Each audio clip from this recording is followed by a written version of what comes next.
நேற்றும் இன்றும் என்றும் மாறாத எங்கள் அன்பின் பரலோக தகப்பனே, இசப்பா உம்மை துதிக்கிறோம், ஸ்தோத்திரிக்கிற ராஜா. இந்த ஆராதனையை மட்டுமாய் ஆசீர்வதித்து தந்த தயவுக்காக நன்றி. இந்த காணிக்கை பகுதி உங்கள் கரத்தில் நாங்கள் ஒப்பு கொடுக்குறோம் இசப்பா. ஆண்டவரே, உன் பொருளாலும் உன் எல்லா விளைவின் முதல் பலனாலும் கர்த்தரை கனம் பண்ணுன்னு சொன்னீங்களப்பா. ஆண்டவரே, அப்பொழுது உன் ஆலயத்தில் திராட்சரசமும் உன் களஞ்சியங்கள் பூர்ணமாய் நிரம்பும்னு சொன்னீங்களப்பா. அந்த வார்த்தைக்குள்ள ஒவ்வொருத்தரையும் நாங்கள் ஒப்பு கொடுத்து ஜெபிக்கிறோம். ஆண்டவரே, இந்த வாரத்தின் இந்த முதல் காணிக்கையை இந்த பலிபீடத்தில் வந்து படைக்க வந்திருக்கிறோம் இசப்பா. பலிபீடத்தில் செலுத்தப்படுகிற அந்த முதல் மாவு, பிசைந்த மாவு முழுவதையும் பரிசுத்தப்படுத்துமே ஆண்டவரே. ஒவ்வொருத்தரோட கையின் பிரயாசத்தை ஆண்டவரே உங்கள் சமூகத்தில் கொண்டு வந்திருக்காங்கப்பா. ஆசீர்வதிங்க ராஜா.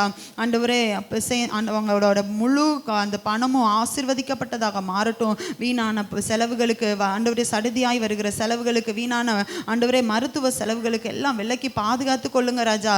கையின் பிரயாசத்தை சாப்பிட வைங்க ராஜா. ஆண்டவரே, நீர் ஆசீர்வதிக்க வேண்டுமாய், பெருக செய்ய வேண்டுமாய் உங்க கரத்துல நாங்கள் ஒப்பு கொடுத்து ஜெபிக்கிறோம். ஆபேலையும் அவர் காணிக்கையும் அங்கீகரித்த தேவன் எங்களையும் எங்கள் காணிக்கைகளையும் அங்கீகரித்து எங்களை ஆசீர்வதிக்கும்படி இயேசுவின் நாமத்தில் ஜெபிக்கிறோம் நல்ல தகப்பனே. ஆமென்.